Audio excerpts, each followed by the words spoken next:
Sesc apresenta Sesc Cultura Convida.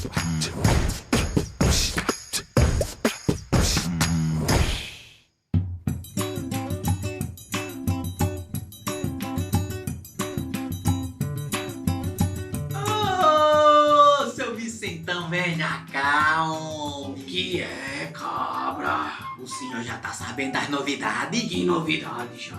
Ih, rapaz, convidaram a gente pra fazer um podcast. A gente? Um podcast em tempo de pandemia. É isso mesmo, né? Nesse tempo mesmo a gente tem que manter a distância, de precaução, né? Ficar uns 2 metros de distância, usar o álcool em gel, né? Ficar prevenido. Eita, que eu já até passei meu álcool em gel na mão e se achei pra lá, E eu já tô até com a minha máscara aqui pra me prevenir. Então bora voltar nesse tal de podcast que eu não sei, não manjo muito dessas coisas não. Vou até pesquisar aqui no Google. Eu também não, mas eu acho que eu desconfio que alguém conheça desse negócio. Ah, tu desconfia, eu também desconfio. Ah, mas né, Marieta, não é? É, Ah, então vou chamar ela. acho que ela já tá até ansiosa pra entrar nessa discussão de podcast. Então vou chamar ela. É pra chamar? Chame. Então vou chamar Marieta! Benedita, eu já tô sabendo, homem. Ixi, que a bichinha é fofoqueira, meu Deus, essa tá sabendo de tudo, Ela cara. tá por dentro já das coisas. E vocês sabem o nome desse projeto? Não, Sesc Cultura Convida. que coisa bonita de nome, né?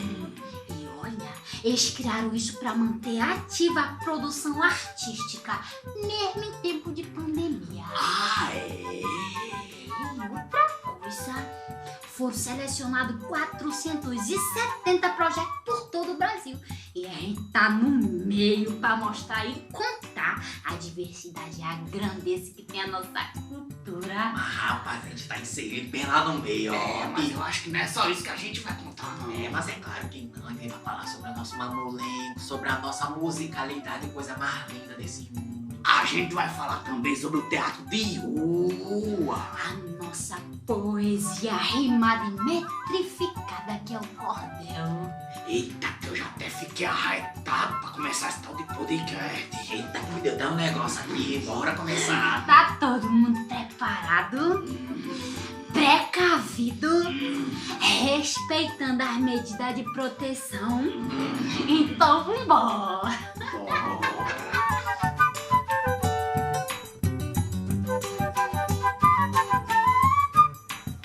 Olá, nós somos a trupe Vira Rumos e vocês acabaram de ouvir Benedito, Vicentão e Marieta, que são personagens do espetáculo teatral A Pena e a Lei, da trupe Vira Rumos, que é um trabalho realizado por uma companhia de jovens atores amazônicos inspirado na obra de Ariano Suassuna. E quem interpreta cada um desses personagens eu vou dizer agora. Vicentão é interpretado por Tiago Lobo, de 27 anos, que faz teatro desde os 12 anos de idade e atualmente é aluno do curso técnico de formações de atores da ETEDUFPA, que é a Escola de Teatro e Dança da Universidade Federal do Pará. Quem interpreta Marieta é Juliane Stael, de 21 anos, atriz desde os 13 anos de idade, se considera uma brincante da cultura popular, universitária, costureira, empreendedora e mãe. E quem interpreta Benedito é Diogo Pinheiro, de 22 anos, produtor cultural e universitário. E é com ele que iniciaremos o nosso bate-papo. Então, Diogo, A Pena e a Lei é um espetáculo onde vocês desenvolveram um teatro de cordel inspirado na cultura nordestina, certo? Certo. O que levou a trupe Vira Rumos a mergulhar nessa temática?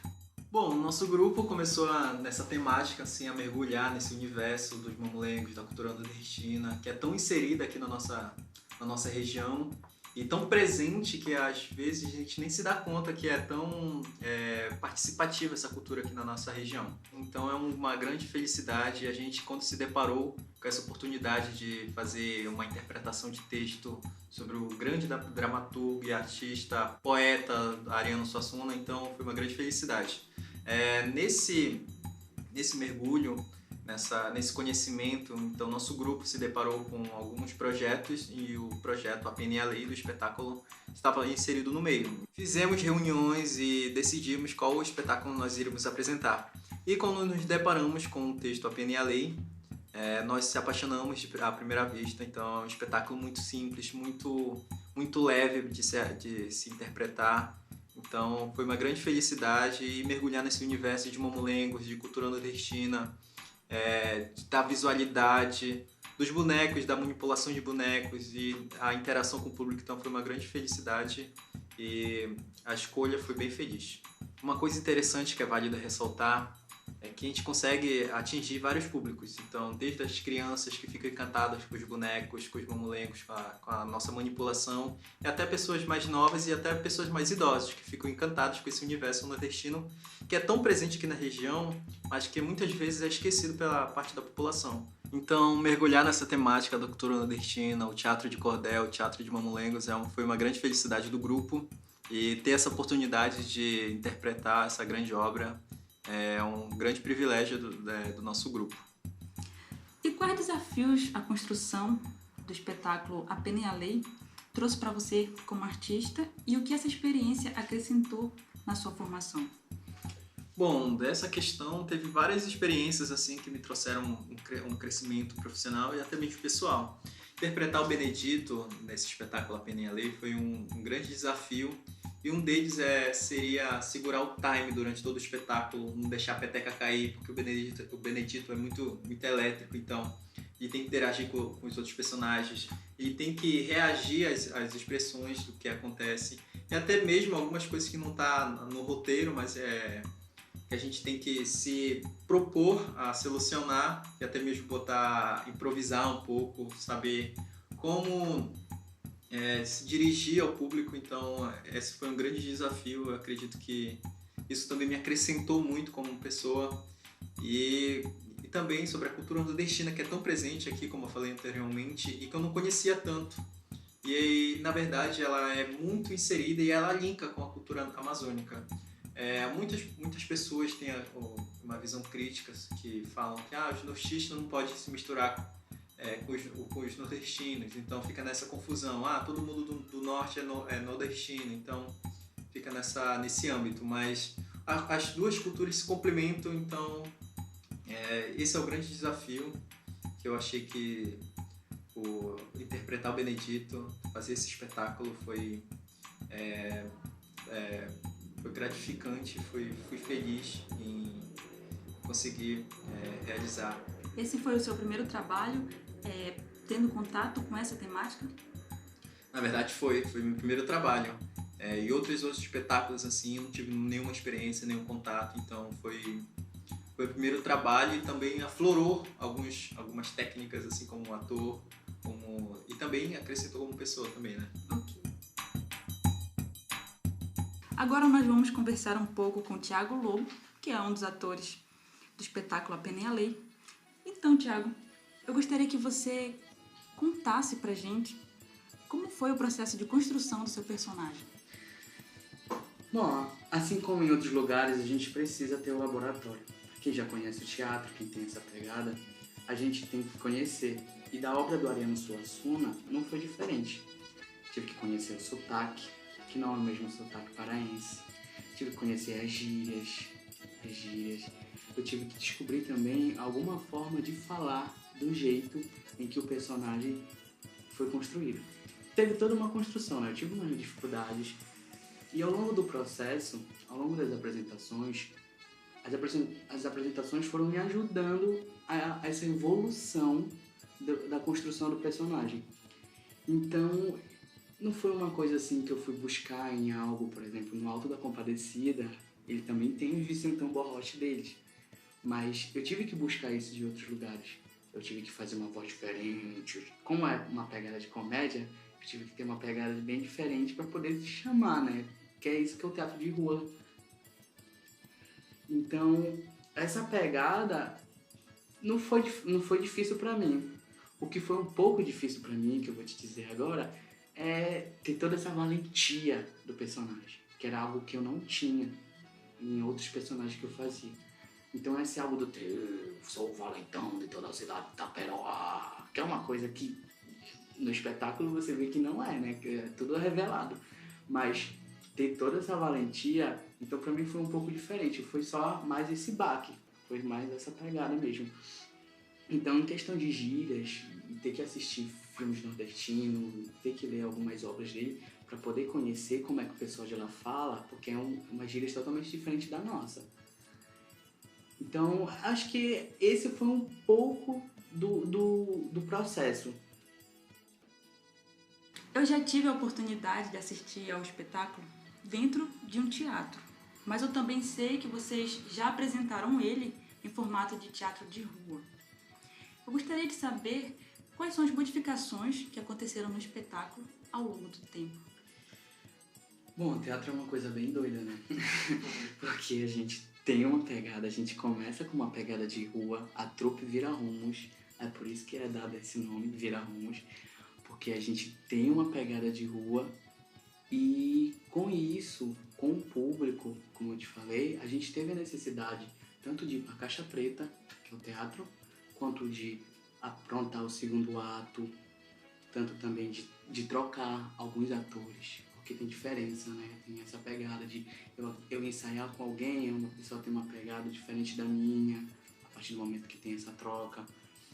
E como o nome mesmo já diz, trope vira rumos, a gente já teve vários tipos de públicos, de atores, de cantores. E nessa questão da rua e da Caixa Preta, do teatro, é uma coisa bem interessante, né? Porque quem conhece teatro sabe as dificuldades de atuar na rua e algumas outras dificuldades de atuar na Caixa Preta. Que é a questão de chamar o público na rua, que é a questão de querer atenção para si. Aí na Caixa Preta já é uma coisa diferente, tem a marcação, tem a luz, tem a forma de como tu falar, tu já não precisa falar tão alto quanto na rua, tem essa diferença. A gente foi mudando, teve mudanças de atores no nosso espetáculo. Então a gente teve mudanças também com os músicos, com os instrumentos. A gente teve mudanças da rua para Caixa Preta, como eu já falei. A gente teve mudanças de construção, pessoas. Aí a gente teve que construir de um modo diferente. Então se entrava um instrumento novo, a gente construía aquilo de uma outra forma. Entendeu? E ao longo disso, até que não é ruim, pelo menos na minha parte não foi ruim, porque também eu tive uma evolução do personagem. Eu sabia o que colocar na cena, um caco novo que eu podia colocar, que podia ser engraçado, porque se trata de uma comédia. Então, uma forma, uma expressão diferente. Então, esses jogos, essas mudanças tiveram o seu lado bom, porque a gente vai tendo essa construção. Não é fácil só olhar...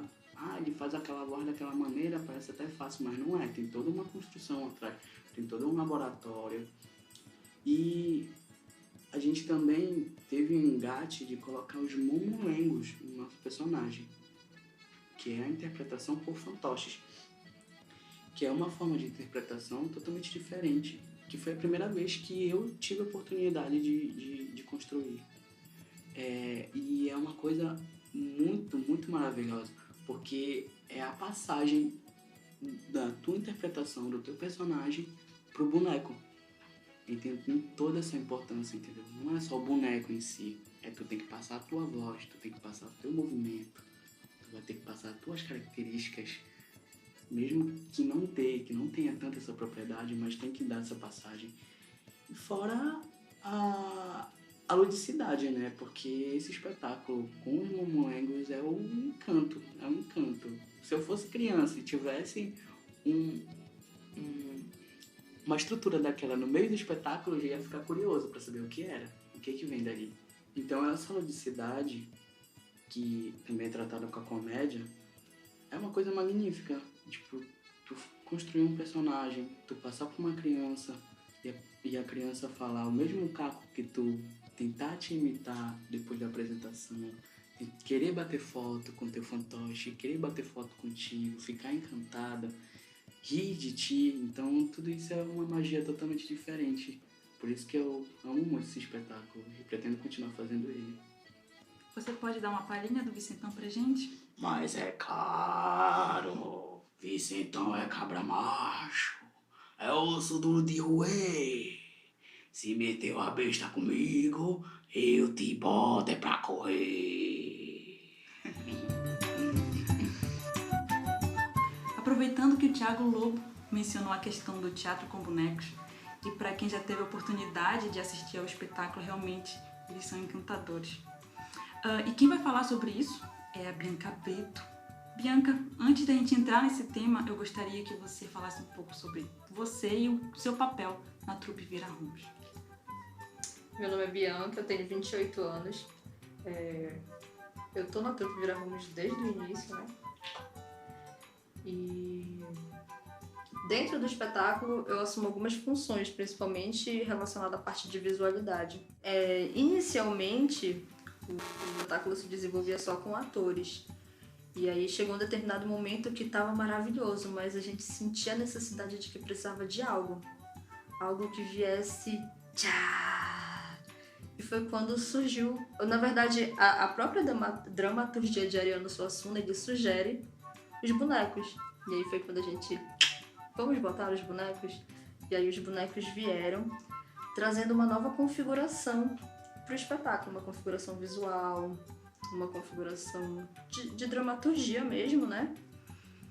E aí foi a segunda parte de pesquisa, que a gente foi se debruçar nesse universo, que a gente já tinha conhecimento. Aqui em Belém tem alguns grupos que já trabalham com mamulengo, então a gente foi beber um pouquinho nessa fonte dessas pessoas que já trabalham com isso e pesquisar sobre mestres mamulengueiros, o material utilizado. Claro que adaptando para a nossa realidade, né? O nosso grupo, ele tem uma característica que é a sustentabilidade, até porque a gente é um grupo independente, então a gente nem sempre tem recurso para estar comprando material. Então toda a nossa base, a nossa subsistência é de material reaproveitável, é papelão, é papel. E aí acabou entrando Meriti também. No primeiro momento, os bonecos foram muito, muito táteis. A gente foi tateando, tentando encontrar o que seriam esses mamulengos e de que maneira eles seriam representados nesse espetáculo dentro do nosso grupo. E aí, com muita pesquisa, com muita conversa, com muita troca, os bonecos foram evoluindo e eles chegaram no que hoje a gente acredita que traz a beleza, né? Legal, e me fala, foi a tua primeira experiência com a confecção de bonecos de mamulengo? Sim. Eu já tinha experimentado outros tipos de bonecos, né? Que é um assunto que me interessa, o qual eu tenho me aprofundado, mas teatro de mamulengos é a primeira vez. Que legal! E de onde surgiu essa tua paixão por esse tipo de produção de bonecos? Eu não sei bem dizer quando começou, mas eu acredito assim que desde criança eu assistia algum espetáculo teatral, alguma coisa que envolvia boneco e sempre me encantou. Eu acho que vem daí, né? Com o tempo a gente vai reconhecendo o que a gente gosta. Bianca, eu sei que a trupe Vira-Rumos se envolve bastante em projetos sociais.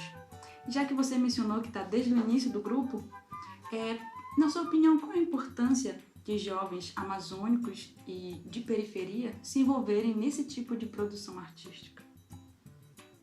A importância toda, né? O quanto a juventude tem para oferecer e para se alimentar da cultura. Infelizmente, na região onde a gente mora não tem uma democratização de cultura. O acesso à cultura ainda é muito carente. E aí eu acredito que quando um jovem consegue se integrar no meio artístico, quando ele consegue mudar a perspectiva, principalmente um jovem de periferia, que infelizmente cresce num meio de violência, cresce num ambiente que muitas vezes é hostil, quando ele consegue encontrar a arte, quando ele consegue se expressar de uma maneira diferente, quando a cabeça dele consegue mudar a perspectiva, quando ele consegue ver que tem um mundo maravilhoso, que ele pode se apropriar, que ele pode conhecer a história dele, ele pode se apropriar disso e ele pode viver daquilo. É magnífico. E aí eu posso falar isso com muita propriedade porque todos nós do grupo somos jovens de periferia. Todos nós viemos dessa realidade.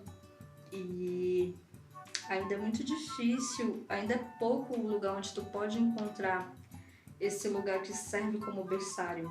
E aí eu vou falar da Fundação Curro Velho, porque eu acredito que é o nosso ponto de encontro, né? Todos nós ou passamos por lá ou temos alguma ligação com o espaço, que funciona como um berçário. Um berçário onde jovens que não têm esse acesso à arte conseguem acessar diferentes linguagens, não só o teatro, mas também a música, as artes plásticas, por aí vai. Então acho que é muito importante sim, porque aquele jovem passa a protagonizar a história dele. Ele antes estava numa marginalidade, ele começa a compreender a história dele, o lugar onde ele está inserido, ele se apropria disso, ele consome cultura, ele produz cultura e ele devolve para a comunidade dele cultura. Bem, até aqui nós ouvimos os atores, integrantes do grupo. Nós vamos conversar agora com Jéssica Brito, que hoje é integrante do grupo, mas que conheceu a trupe Vira Rumos sendo espectadora. E Jéssica, eu gostaria que você falasse um pouco como foi a sua experiência de espectadora, né, e como é se tornar integrante do grupo. Eu assisti o espetáculo em 2019, na Feira do Livro, né? Na minha opinião de espectadora, foi um espetáculo muito bem pensado e articulado. Eu achei o jogo dos atores lindos. Os atores são ótimos em cena, são engraçados, são dinâmicos. E essa parceria toda, ela é dentro e fora do palco, né? E apesar do espetáculo ter sido pensado para a rua, ele funciona super bem no teatro e isso mostra a versatilidade que existe no espetáculo e da parte dos atores também. Eu conheci o grupo a partir do meu diretor, né, o Edielson. Era meu diretor também em um outro grupo de teatro e ele me fez o convite, né, para participar do espetáculo como triangulista, apesar de eu nunca ter tocado um triângulo na vida e nenhum outro instrumento, mas eu me propus a aprender. Não foi fácil, até hoje eu tenho que estudar bastante, mas eu estou conseguindo acompanhar e está sendo muito útil para o grupo também. Ok, agora eu quero que você me fale a partir da perspectiva de integrante do grupo, ok? Para você, qual é a relevância desse espetáculo e dessa temática para o público paraense e para o público em geral? É importantíssimo, né? A juventude da Amazônia, ela está completamente ligada com a cultura do Nordeste. É um dos ramos da raiz amazônica, né? Então, conhecer, por exemplo, a dramaturgia de Mamulengo é importantíssimo para a juventude, conhecer as suas uma das suas raízes, né? As suas origens.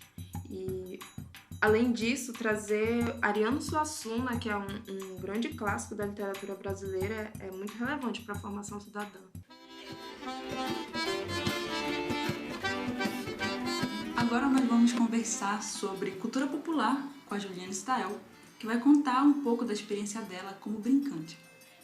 Olha, eu já trago essas experiências assim com a cultura popular, com brincar, né, de outros grupos. Eu passei ali pelo Afoxé, rodei uma saia ali no Carimbó, né? Brinquei com Bumba Meu Boi, né? O próprio Arraial do Pavulagem, né?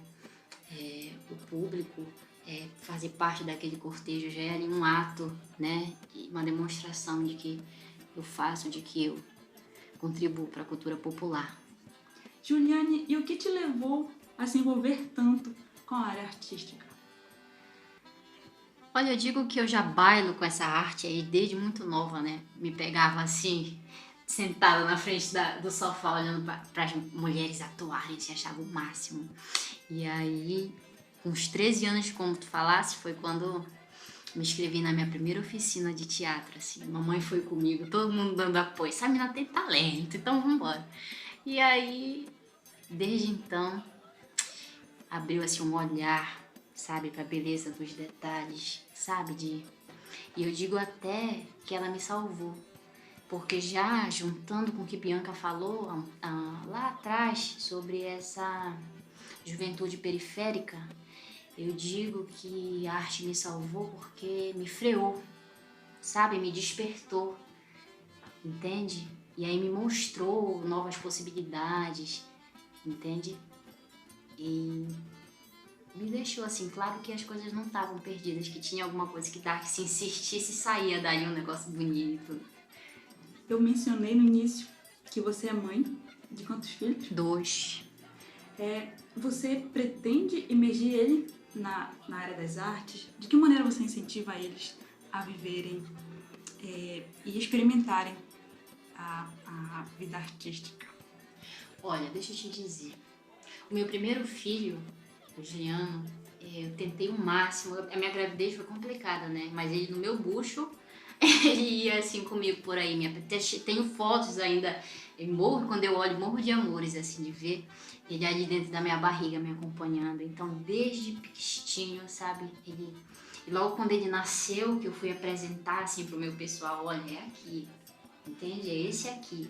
E aí até a coluna pedir arrego, ele ainda ia comigo por aí, ia ver as apresentações. Hoje ele tem uma curiosidade imensa, né? Mas aí devido a algumas dificuldades ele não tá assim tão presente, por conta de locomoção mesmo. Mas ele é bem, ele gosta assim, ele sorria. E menina, pelo amor de Deus, eu fico toda vez pra falar de filho. Você interpreta Marieta e eu te vejo super espontânea e alegre no palco, com sotaque nordestino. Eu quero que você comente sobre o contato da trupe Vira Rumos com essa temática nordestina no espetáculo A Pena e a Lei. Para mim, saber que a nossa trupe contribui com esse elemento, né, do feito coletivo que se junta ali com a tradição, que é a cultura popular, para mim é um presente.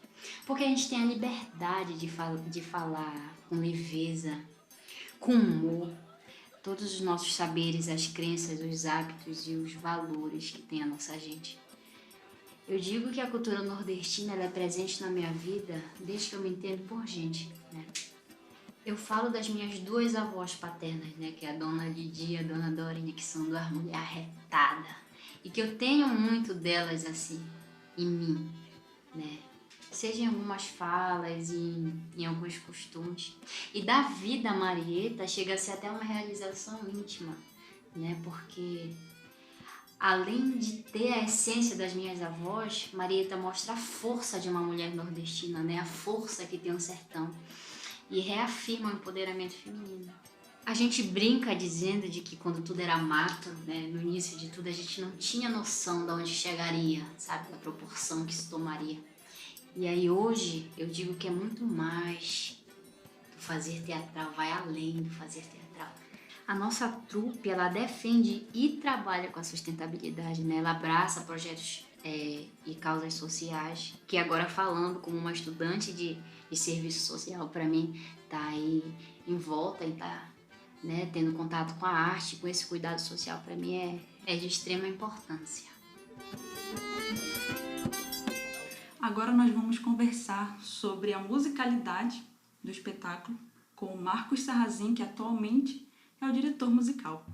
Marcos, conta pra gente como está sendo a tua experiência como produtor e como está sendo o teu processo de criação das composições que existem, que compõem o espetáculo hoje.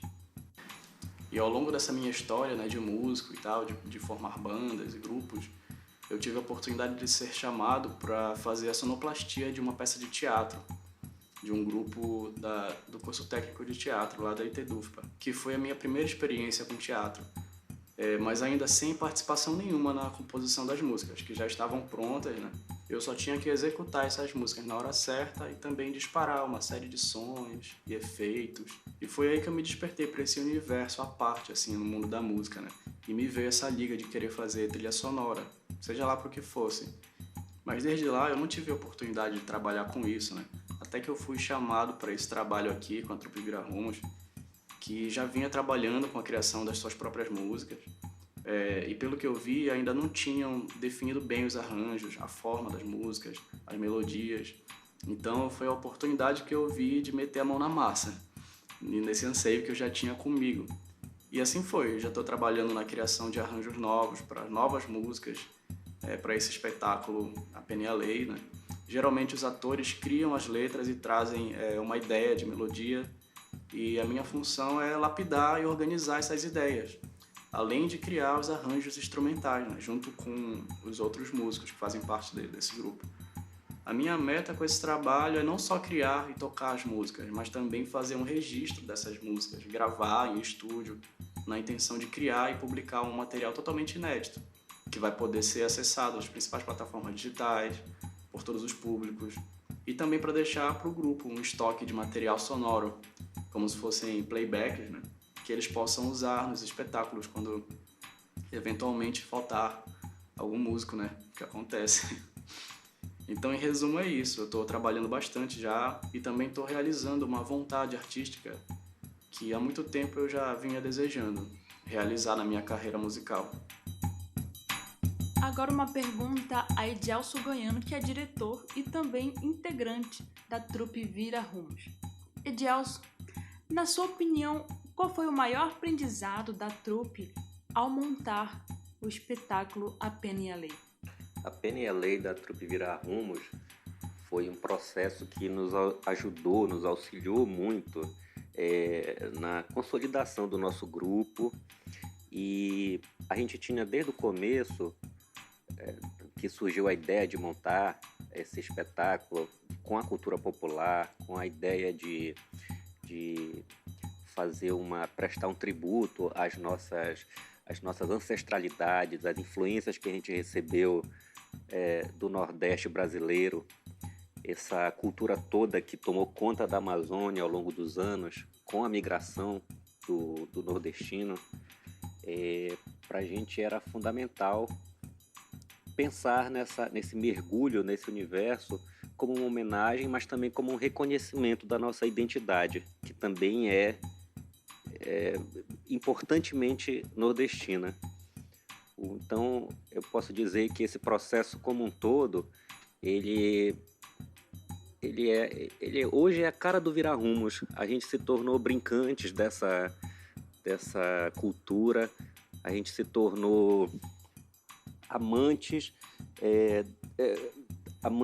desse fazer, esses elementos todos que nós brincamos, como o cordel, como a brincadeira dos fantoches, do boneco mamulengo, a criação das rimas, a musicalidade que está tão impregnada na gente. Mexer com todos esses elementos, mergulhar nesse universo foi um grande prazer para todos. E hoje a gente se reconhece reinventados e enriquecidos, porque a gente tem apropriação e se reconhece no meio dessa cultura como pessoas que tocam para frente esse fazer, essa aventura através da linguagem teatral e, enfim, reforçando a importância dessa cultura para todos nós. Oxe, minha gente, vocês gostaram desse podcast? Foi meio demorado, mas foi gostoso. E a gente falou, não foi? E a gente fala daqui, o povo escuta de lá. Essa coisa tecnológica é muito boa, né? A gente tem que ficar, não tem que ficar aglomerado, mas fica juntinho de alguma forma. É verdade, a distância segura, né? Mas a gente tem que agradecer também a esse grupo maravilhoso, né? Falar dos integrantes um pouquinho, né? Sim. Falar sobre Diogo Pinheiro, que fez Benedito. Falar sobre Tiago Lobo, que fez Vicentão. Falar da Juliane Stael, que fez Marieta. Falar da Bianca Brito, que fez a Cheirosa. Falar da Jéssica Brito, que é nossa instrumentista. Falar do Marcos Sarrazin, que é o nosso diretor musical. E em direção teatral, falar sobre Edielso Goiano. E na maquiagem da Tupi, Vander Simões. Já que a gente tá falando de agradecimento, não pode esquecer também de agradecer um pouquinho ao Sesc, não é? É verdade, esse projeto maravilhoso, esse projeto virtual Sesc Cultura Convida. Eles criaram isso só pra manter ativa a produção artística. Oh, coisa maravilhosa. Coisa arretada que só. A Pena e a Lei da trupe Vira Rumos. Quem não viu tem que ver, viu?